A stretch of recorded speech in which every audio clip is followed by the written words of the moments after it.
Hickok 45, and you're looking at a beautiful rifle. I think you can tell that. If you have any affection for bolt-action military surplus rifles, this is definitely one to have some affection for. The old '03 Springfield, the A3. Now, this is made by Remington, of course, for World War II. In 1943, and I don't know if that's after Freedom Group brought them out or not. You reckon it is? Now, this is an older Remington. I think it's safe from whatever Freedom Group brought upon Remington, right? So we'll assume it's made pretty well. Seems to be. And this is there. This is an older rifle, like I said, 1943. And we're going to shoot it some more in a chapter 2. Now, we don't want to confuse you. Because that wouldn't be nice. I stay confused. I don't want other people to be as confused as I am. You know, recently we changed the naming of some of these videos for just a practical reason. We were calling anything we did over on Range 2, Chapter 2.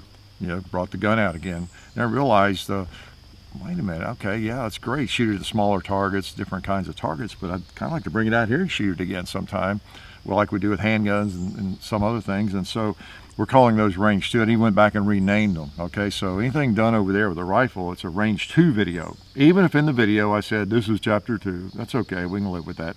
So going forward now, we're just going to, if we want to shoot it here again, we're just going to do it, and it's going to be the Chapter 2. That's going to be Range 2 over there. Okay, so there was too many firearms that I wanted to shoot again right here, and I wanted to get out again. And I know you'd like to see again because you keep requesting it. You know, get out the '03 again, you know, Hickok. And yeah, sounds like a great idea. And I look at it and go, wait a minute, we've already done a Chapter 2. So I got to thinking about it. And whenever I get to thinking, that's dangerous. Speaking of thinking, please go to the description. And if you're not a member of the NRA, and I know some of you are not, you're members of other organizations, and that is great. That is great. So am I. Please join the NRA and then the others as well. Your state organization, Gun Owners of America, Second Amendment Foundation, Jews for the Preservation of Firearms Owners, all of those, join them all. That's what I have done, okay? None of them's perfect, all right? And boy, we need them now more than ever, okay? So jump in there and become a member if you can see your way clear to do it. Or just be a hater and don't do it. But please consider it, okay? This is one of my favorite rifles. This really is. The '03 in general is one of my favorite rifles. And this one, well, I'll let you guess, a quiz. What makes this one a step above the others? I don't hear you. Yeah, I do hear a couple of you who have shot a lot of rifles. It's that sight, isn't it? Having been installed or moved back here helps. You got a nice peep sight there, ghost ring sight, whatever, and it's right here where we like it. It's one of the, you know, I guess a lot of people don't talk about it. One of the cool things about an AR-15, sacrilegious talking about an AR-15 with this in my hand, but really one of the things that makes it so shootable, if you didn't know this, you might have grown up and have never really shot many other firearms but like an AR with the ghost ring or the peep sight on the back. You pick it up, look through it, find the front post, shoot it, you know.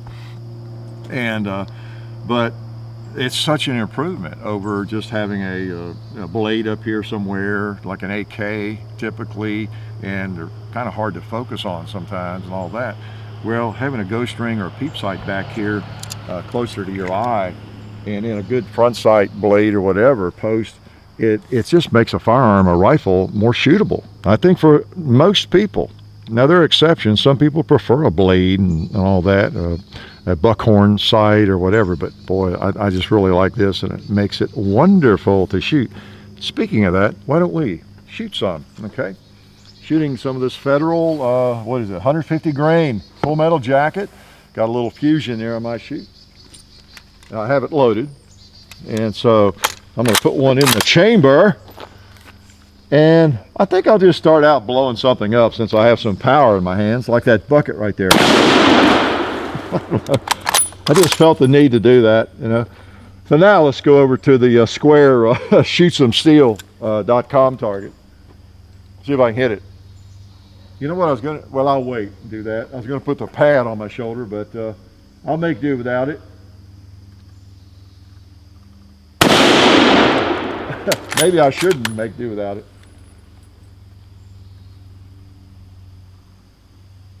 Boom. All right. Rocks it.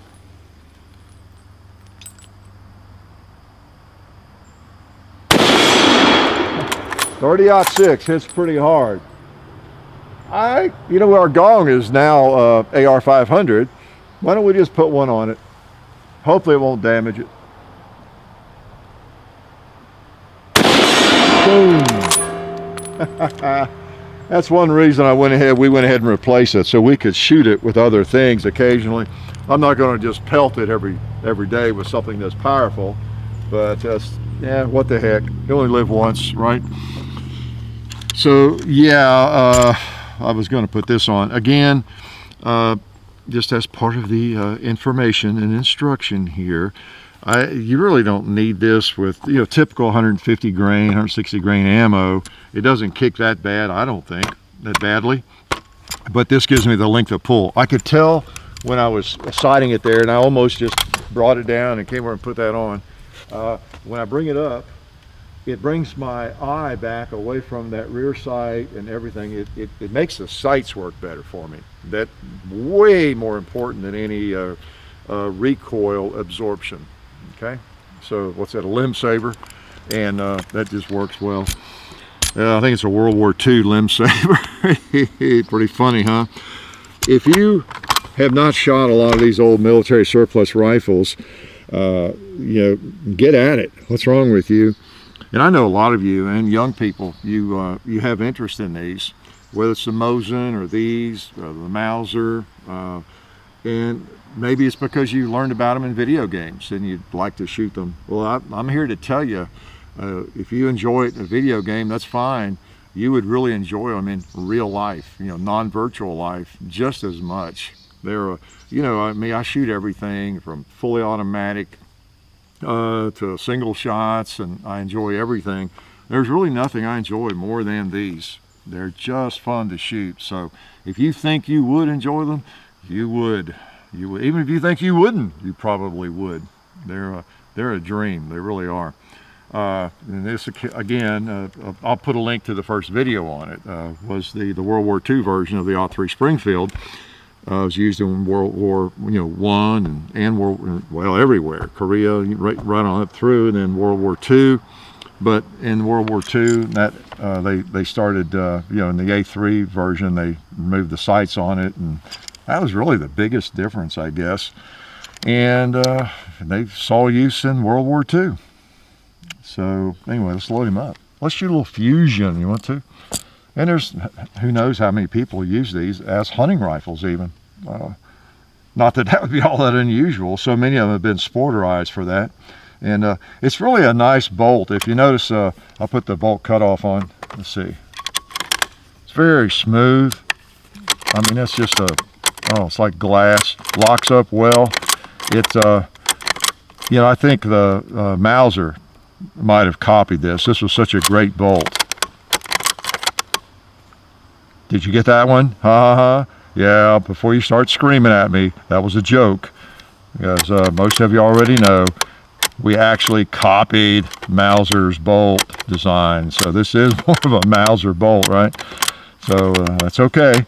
It's a great one, and it works beautifully. So let's get the cutoff. Now the cutoff, if I haven't, I think I've probably shown you all that. That just keeps the mag down, and you can have ammo in there.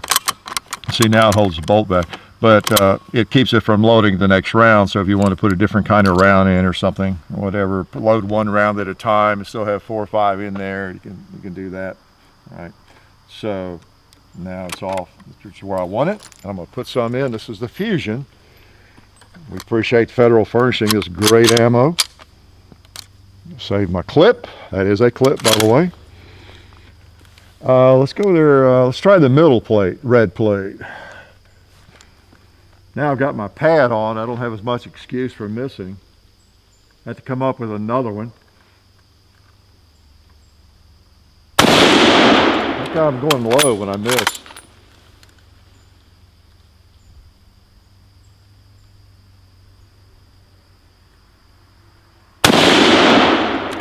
Okay, I'll bring it up a little more.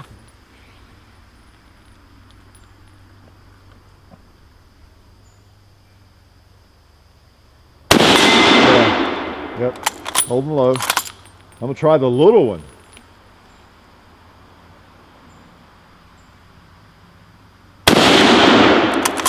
Of course, I hit it before the video.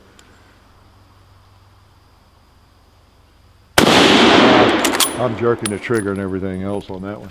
We'll try it again. Yeah, I just took one shot before the video just to make sure I knew where the hold. So I hit the little one. Okay, John, I'm ready to go. We'll try it again. Oh, well, those were Fusion. I wonder if they, there we go. I do have an excuse. They're 165 grain. Oh, yeah. They might even be a different velocity. So I'm shooting a different bullet that maybe has a different point of impact. I got my excuse I was looking for. All right. Okay, now this is the regular ammo, so I have to come up with a different excuse again. You know, I enjoy shooting these so much, I don't even care if I miss. All right. Now, if I were in battle, I would. Let's go back to the big one and work our way over. Come on now.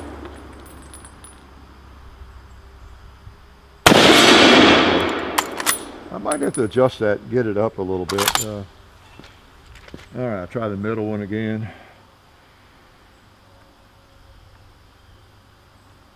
Yeah, felt good. All right.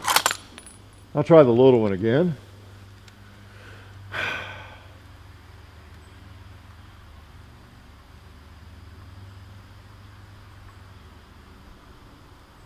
I feel redeemed. Okay. Just got to slow down, just like when I'm shooting a handgun over there and I get to shooting too fast. Yeah, just the way I do sometimes. Did I shoot the paper yet? No. Let's put one on there. I think we have one left. Bullseye! Am I good or what?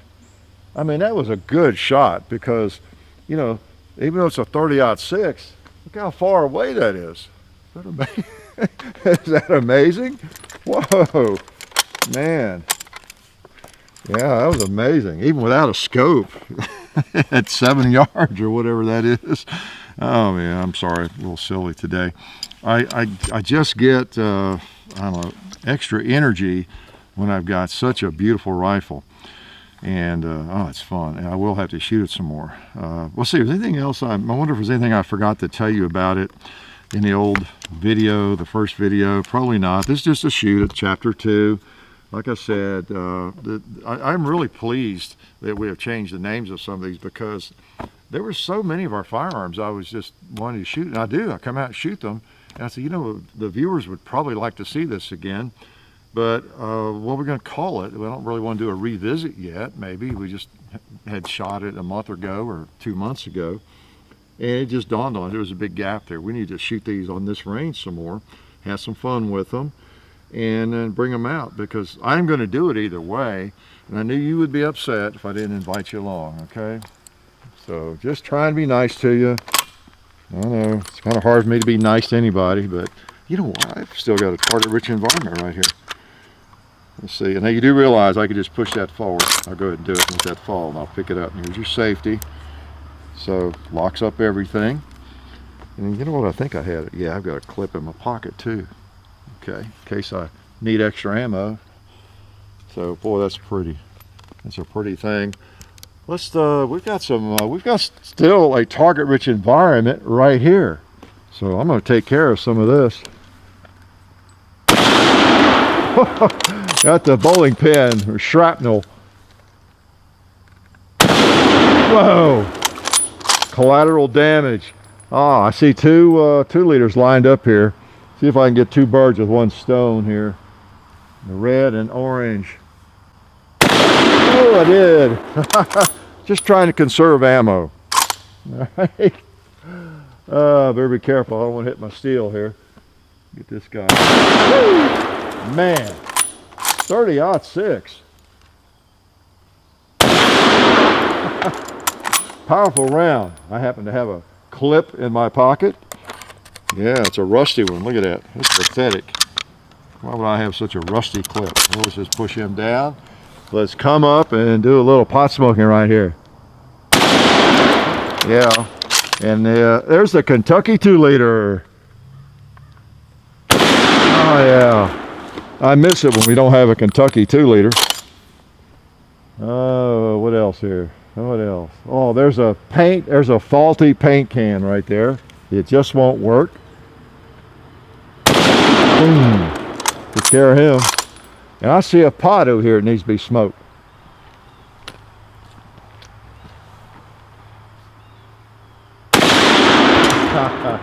Nice.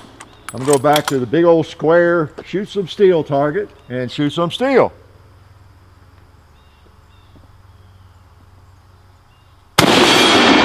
Got him on the last shot. Oh boy. And I've probably shown you, I don't know if we can get it in focus or not, but the barrel there that gives put my hand for it, maybe it'll focus better, but it's the Remington Arms and the date, March 43. That's pretty cool, you know, to have a firearm again that was used and, you know, made and used back in World War II era. That is an excellent bolt gun to have for whatever you might be doing today. You know, you don't get an action any better than the Mauser action. And of course, that's what these are all based on. And just a good old firearm like this, it's got a great safety on it. You bring it up to be safe all the way over, locks everything up. Of course, there's nothing in it now. Pop it on your shoulder and go to war. Go to the hunting tree or whatever you're doing, hunting woods. And you got 30-06, which is a nice round. There's an enormous number of different sorts of ammo available for 30-06, 308, you know, for hunting just about any kind of medium, I guess, large game. 30-06 has been used for a lot of years as a hunting round and offers a lot of power. Very similar to 308 ballistically, except the 30-06 has a little bit more upward potential because it's got more case space. So not a lot of difference, but you can, if you're a hand loader especially, as I understand, you can get more out of it if you want to, but by and large, especially in NATO loadings, there's not that much difference in the military loadings. So for these old rifles anyway, and these are really strong. I still wouldn't want to shoot anything too hot, magnumized, you know, in an old rifle like this. Just the standard loadings are fine. And great sight. If you're ever in the market for something like this, these are great because they got that great sight. There's no downside that I can think of. Great bolt, the Mauser bolt, and a great sight system. If you're looking for a bolt action, they are wonderful. So I just enjoy getting it back out. We had it out the other day. A friend of mine was out, longtime friend of mine, and we were doing some shooting and got it out and just took a few shots. Just a wonderful rifle to bring out, whether there's a video involved or not. So glad you could come by. Appreciate you supporting the people that support us. So come back and see us again. Life is good.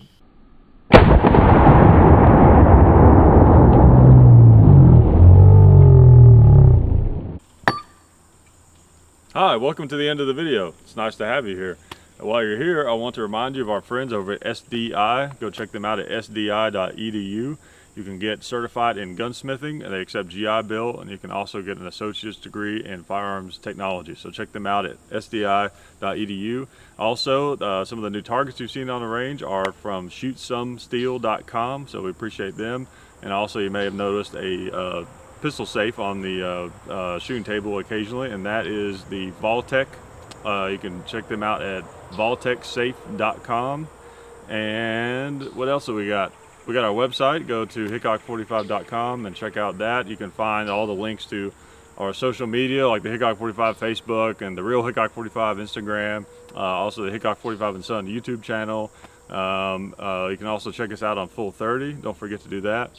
And I guess before I get eaten up by all these mosquitoes, that's all I had to tell you, and I appreciate it.